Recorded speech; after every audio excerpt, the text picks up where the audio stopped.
সাংবাদিক দম্পতি সাগর রুনি হত্যাকাণ্ডকে উপজীব্য করে নির্মিত হয়েছে অমীমাংসিত নামে একটি চলচ্চিত্র। ওটিটিতে প্রকাশের জন্য নির্মিত হয়েছে ছবিটি, তবে সেন্সর বোর্ডে আটকে দেওয়ার পর তার মুক্তি পায়নি, এমনকি ছবিটিকে নিষিদ্ধ করে দেওয়া হয়।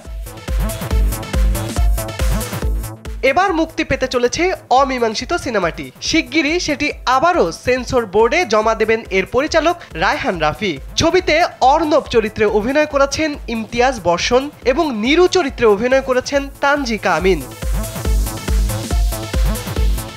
অমীমাংসিত মুক্তির বিষয়ে তানজিকা আমিন গণমাধ্যমকে জানিয়েছেন, এই সিনেমাটি তো সেন্সরে যাওয়ারই কথা ছিল না, কেননা এটা ওটিটির জন্য নির্মিত।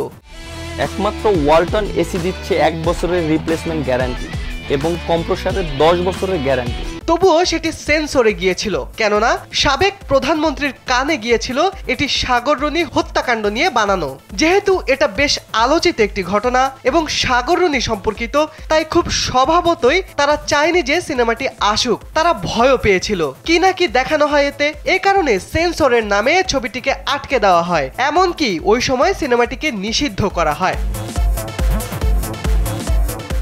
অভিনেত্রী বলেন, এখন নতুন সরকার গঠিত হয়েছে, আমরা বাক স্বাধীনতা পেয়েছি, এখন আমরা চাই সিনেমাটি আসুক, সবাই দেখুক, তবে আমরা সিস্টেমের বাইরে যেতে চাই না। যেহেতু সেন্সরে দেওয়া হয়েছিল, তাই আবারও সেন্সরের মাধ্যমে আমরা চাই ছবিটি মুক্তি দেওয়া হোক। এভাবেই পরিকল্পনা চলছে, হয়তো শিগগিরই সিনেমাটি মুক্তি পাবে।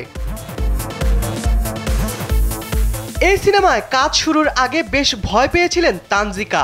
তিনি বলেন, প্রথমে যখন শুনলাম এটি সাগর রুনি হত্যাকাণ্ড নিয়ে হবে, তখনই ভয় পেয়েছিলাম। শুরুতেই নির্মাতাকে বলেছিলাম এটি জীবনেও হবে না, আলোর মুখ দেখবে না। তিনি আরো বলেন, যথেষ্ট ভয়ে ভয়ে ও সাবধানে কাজটা করেছি, যেন আগেই বাইরে কেউ জেনে না যায়।